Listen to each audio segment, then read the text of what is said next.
मैंने ये बता दिया कि दिल्ली का असली मालिक केवल दिल्ली की जनता है। आज उन लोगों को ये एहसास हो गया होगा जो अपने आप को दिल्ली का मालिक कहते थे कि असली मालिक केवल जनता होती है।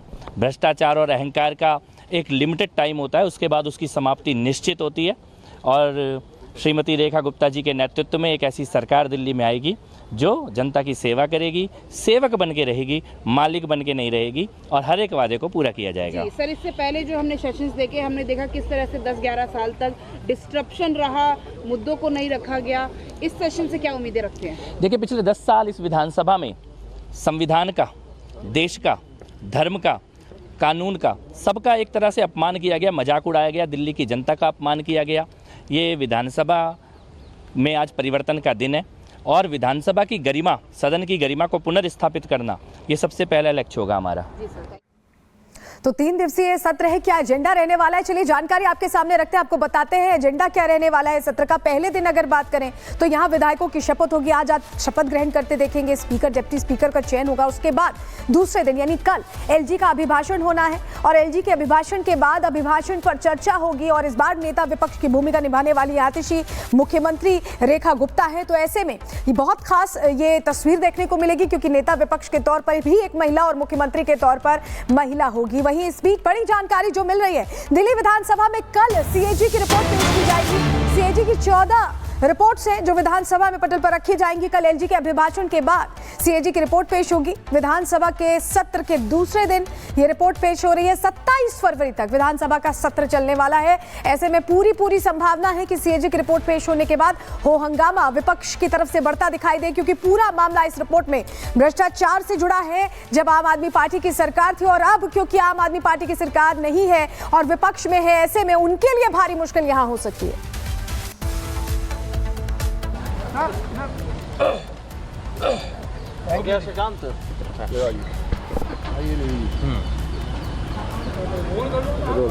नेगी जी, आपका भी पहला दिन है, पहली बार आप चुन करके आए हैं विधानसभा में। एक विधायक के तौर पर क्या प्राथमिकताएं रहेंगी? भाई, पहले तो मैं क्षेत्र की जनता का शुक्रगुजार हूँ और धन्यवाद करता हूँ दिल की गहराइयों से। और माननीय प्रधानमंत्री जी का धन्यवाद करता हूँ, नरेंद्र मोदी जी का, जिनकी अगुवाई से हम दिल्ली विधानसभा जीते।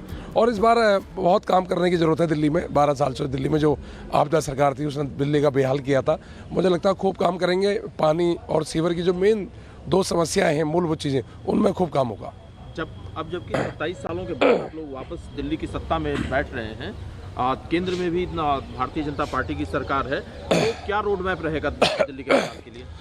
अब डबल इंजन की सरकार बन गई, आरोप प्रत्यारोप की राजनीति खत्म हो चुकी है और मुझे लगता है दिल्ली का विकास होगा। जो दिल्ली में माँ यमुना को, जो हमने कहा है यमुना को साफ करेंगे, जो हमने कहा है कि सीवरेज की जो लाइनें हैं वो लाइनें चेंज होगी, हमने कहा स्कूलों में शिक्षा का स्तर बदलेगा, अस्पतालों में ट्रीटमेंट अच्छा होगा। मतलब ऐसे कई मुद्दे हैं जो दिल्ली में भौतिक चीज़ें हैं जो लोगों को आराम देती हैं, उन चीज़ों में हम काम करें। Thank you.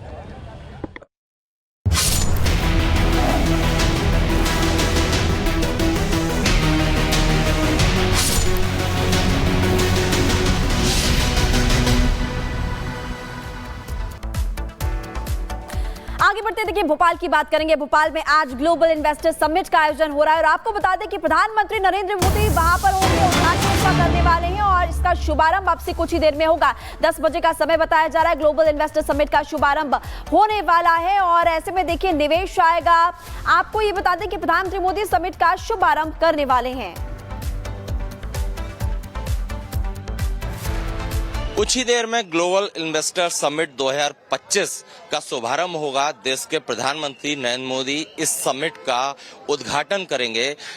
10 बजे के लगभग पीएम मोदी इस जो मानव संग्रहालय है जहां पर कि ग्लोबल इन्वेस्टर समिट का आयोजन हो रहा है, यहां पहुंचेंगे और इस समिट का उद्घाटन करेंगे। 2 दिन तक ये समिट चलने वाली है और इसका समापन अमित शाह के द्वारा करवाया जाएगा। सबसे बड़ी बात यह कि इस ग्लोबल इन्वेस्टर समिट में देश और दुनिया के बड़े उद्योगपति शामिल हो रहे हैं। करीब 25,000 मेहमान इस समिट में आएंगे। छोटे से लेकर बड़े व्यापारी इस समिट में शामिल हो रहे हैं और ये समिट कहीं ना कहीं मध्य प्रदेश के विकास के लिहाज से काफी महत्वपूर्ण है। मंत्री तुलसी सिलावट हमारे साथ हैं। सर, ये समिट मध्य प्रदेश के डेवलपमेंट के लिहाज से कितनी महत्वपूर्ण है? विकास और प्रगति का नींव का पत्थर साबित होगी ये समिट। ठीक है, तो देखिए नींव का पत्थर साबित होगी ये समिट, ऐसा कहना है मंत्री का। और यहाँ पर लगातार मेहमानों का, बिजनेसमैन का, छोटे बड़े उद्योगपतियों के आने का सिलसिला जारी है। और जो ये समिट है ये कहीं ना कहीं काफी महत्वपूर्ण है। नरेंद्र सिंह तोमर सर हैं। सर, कितनी महत्वपूर्ण है ये समिट मध्य प्रदेश के विकास के लिए? मध्य प्रदेश के विकास और मध्य प्रदेश में रोजगार की उपलब्धता के लिए मैं समझता हूँ ये समिट मील का पत्थर साबित होगी। ठीक है, नरेंद्र सिंह तोमर हैं, बड़े नेता हैं, उनका साफ तौर पर कहना है कि ये जो समिट है मध्य प्रदेश के विकास के लिए मील का पत्थर साबित होगी। तो इन्वेस्टर समिट की आज से शुरुआत हो रही है। सीएम मोहन यादव ने कहा है कि इस समिट से एमपी में निवेश के नए मौके खुलेंगे। मैं आज के इस अवसर पर यह इतिहास की नई घटना, जब विकास के मामले में दुनिया भर के उद्योगपतियों के साथ हम निवेश की बड़ी एक समिट का आयोजन कर रहे हैं और इसमें कई सारे प्रकार से विकास के नए कीर्तिमान बनाए जाएंगे। मेरे अपनी ओर से ये युवाओं के लिए खास करके बड़ी भूमिका रहेगी। उद्योग एवं रोजगार वर्ष हमने जब घोषित किया तो ऐसे में स्वाभाविक रूप से इस तरह की इन्वेस्टर समिट करने से मध्य प्रदेश आर्थिक रूप से भी समृद्ध होगा, सभी प्रकार के रोजगार के अवसर मिलेंगे और हमारे लिए निवेशक बड़ा हो या छोटा, व्यापारी हो या किसान, महिला हो या गरीब, सभी प्रकार के लोगों के लिए निवेशकों के माध्यम से उनके रोजगार का अवसर ढूंढना, उनको समृद्ध बनाना, ये हम सबकी भावना है। मैं आइए इस महाअभियान में आप सबके सक्रिय सहयोग के आशा अपेक्षा के साथ प्रदेशवासियों को बधाई देना चाहता हूँ। और देखिए, मध्य प्रदेश के मुख्यमंत्री को आप सुन रहे थे और ग्लोबल इन्वेस्टर समिट अब से कुछ देर में शुरू भी होने वाला है। सत्य विजय हमारे साथ जुड़े हुए। सत्य विजय, जरा दर्शकों को ये जानकारी दीजिए कि कितनी देर में प्रधानमंत्री मोदी इसका शुभारंभ करने वाले हैं और ये क्यों महत्वपूर्ण है, क्यों खास है?